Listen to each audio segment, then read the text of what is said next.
Hi friends, நம்ம எப்போவுமே snacks செய்கிறப்ப சிம்பிளான சூப்பரான ஸ்நாக் வேணும் அப்படின்னு தான் நினைப்போம். இன்றைக்கி ஒரு சூப்பரான சிம்பிள் ஸ்நாக்கு பிரெட் ரோல் எப்படி பண்ணுறதுன்னு பார்க்கலாம். இதுக்கு 3 மீடியம் உருளைக்கிழங்கு எடுத்துட்டு நல்லா வேக வச்சு தோல் எடுத்து ஒரு பவுலில் வந்து இந்த மாதிரி கையாலேயே மசிச்சு எடுத்துக்கோங்க. இது கூட சேர்க்கறதுக்கு கொஞ்சம் மஞ்சத்தூள், மிளகாத்தூள், கரம் மசாலா, இந்த டேஸ்ட்டை வந்து கொஞ்சம் தூக்கி கொடுக்கறதுக்காக கொஞ்சமாக சாட் மசாலா சேர்த்துக்கோங்க. உப்பும் கொஞ்சம் சேர்த்துட்டு நல்லா பிணைஞ்சிக்கோங்க. பிணைஞ்சிட்டு இது ஈக்குவலான உருண்டைகளாக நல்லா உருட்டி எடுத்துக்கோங்க. இந்த அளவுக்கு கொஞ்சம் இது பெருசாக இருக்கிற மாதிரி இருந்தால் இதில் கொஞ்சம் சின்ன உருண்டையாகவும் நீங்கள் உருட்டி எடுத்துக்கலாம். இப்போ வந்து எத்தனை உருண்டை இருக்கோ அத்தனை பிரெட் ஸ்லைசஸ் எடுத்துக்கலாம். நல்ல ஃப்ரெஷ்ஷான பிரெட் எடுத்துக்கோங்க.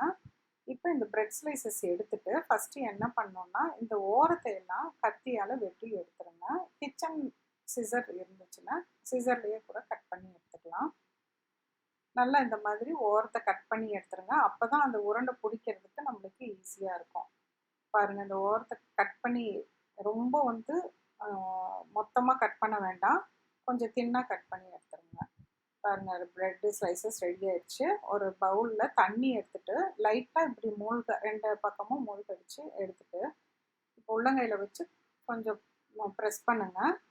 எக்ஸஸ் தண்ணியெல்லாம் வந்து வடிஞ்சிரும். நடுவில் நம்ம ரெடி பண்ணி வச்சுருக்க அந்த உருளைக்கிழங்கு உருண்டையை வச்சு இந்த மாதிரி 4 பக்கமும் பேக்கெட் மாதிரி மூடிட்டு கொஞ்சம் கையில் ப்ரெஸ் பண்ணிங்கன்னா கவர் ஆயிரும். சப்போஸ் அந்த ப்ரெட்டுக்கு இந்த உருண்டை வந்து பெருசாக இருக்குதுன்னு நினச்சிங்கன்னா உருண்டையை கொஞ்சம் சின்னது பண்ணிக்கிங்க, அவ்வளோதான். பாருங்கள், அழகாக வந்து உருண்டை வந்துருச்சு. இப்போ எண்ணெய் காஞ்சதும் இந்த உருண்டையை வந்து போட்டுக்கலாம். எண்ணெய்க்கு தகுந்த அளவுக்கு உருண்டையை போடுங்க. இப்போ இதில் வந்து ஒரு 4 உருண்டை வரைக்கும் போடலாம். அப்போ தான் உருண்டு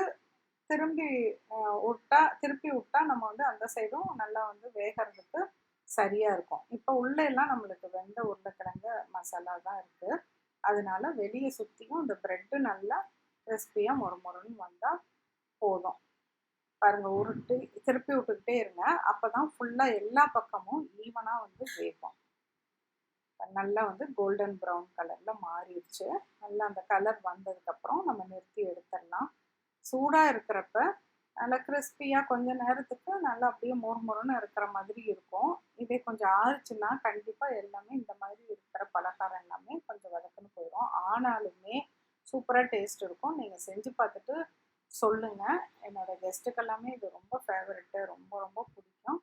வீட்லேயும் பசங்க விரும்பி சாப்பிடுவாங்க. மீண்டும் ஒரு புதிய ரெசிபியோட உங்களை